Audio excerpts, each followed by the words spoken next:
Up, everybody out there? Matt Vincent here. Got a couple questions. Well, I guess one mainly that I'm going to answer.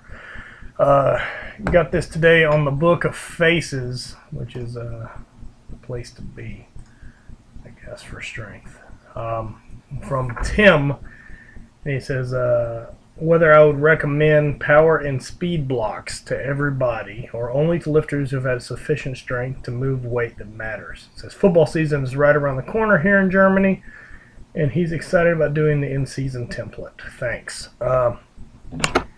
In the short, Tim, thanks for the question. I'm sure when you're saying football, you're referring to soccer. So, being that you're in Germany, I hope that's right.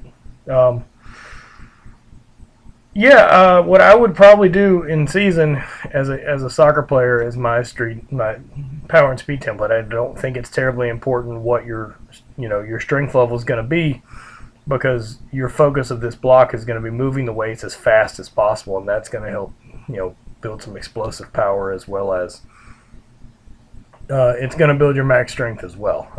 I typically come out pretty strong out of a strength block, even though I've never really gone over 75%. The big thing that you're going to have to do here that makes the difference is you have to push all of your reps as fast as possible. You have to really try to accelerate the bar all the way through the lift. You see guys that do this, like the Lily Bridges. I don't think anybody is as powerful in the squat as Eric is.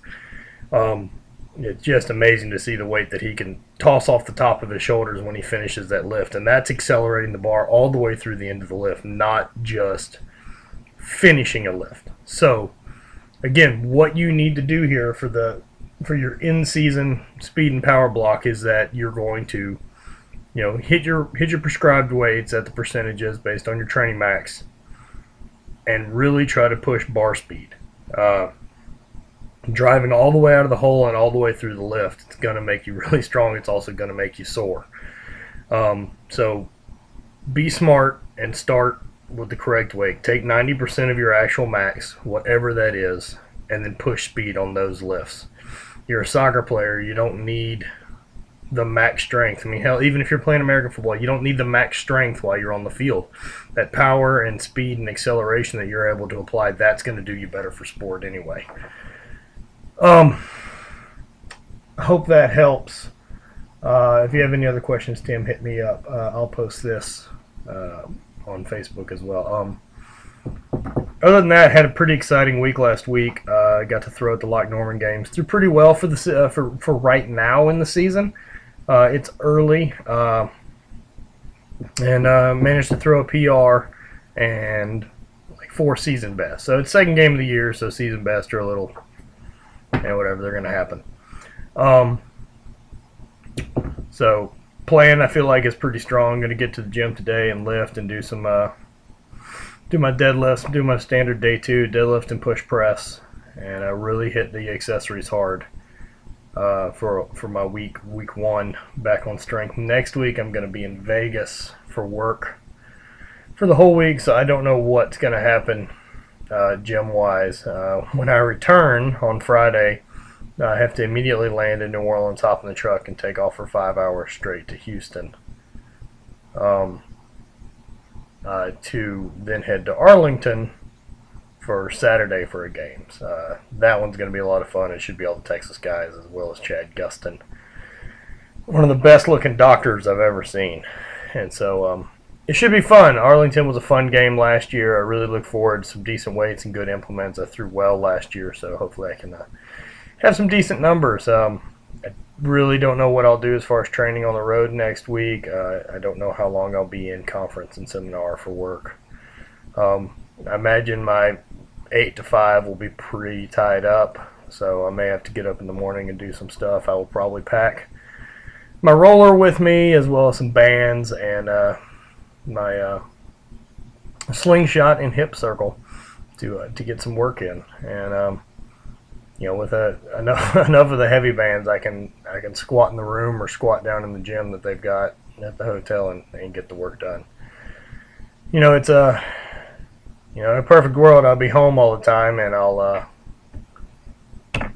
travel as just for games, but that's not the case. I've got a real job and I'm on the road quite a bit, so you learn to get it done there.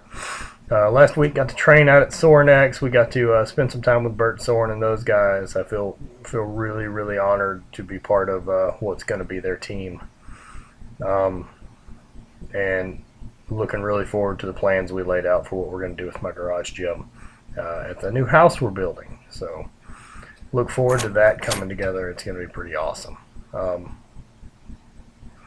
Other than that, throwing feels good. I'll probably try to get in a day this weekend and get some tossing in. And make sure the gym time right now, this is the last bit of strength. Other things coming up. I got an invite today for a game in Scotland. So pretty excited about that. Looks like I'll be heading over there in August. Should be a lot of fun. It looks to be probably the best group of stone throwers that's ever been organized and put together on the same field, so I'm very excited about being able to throw my hat in the ring there and give it a fucking what for. Want to see where I stack up.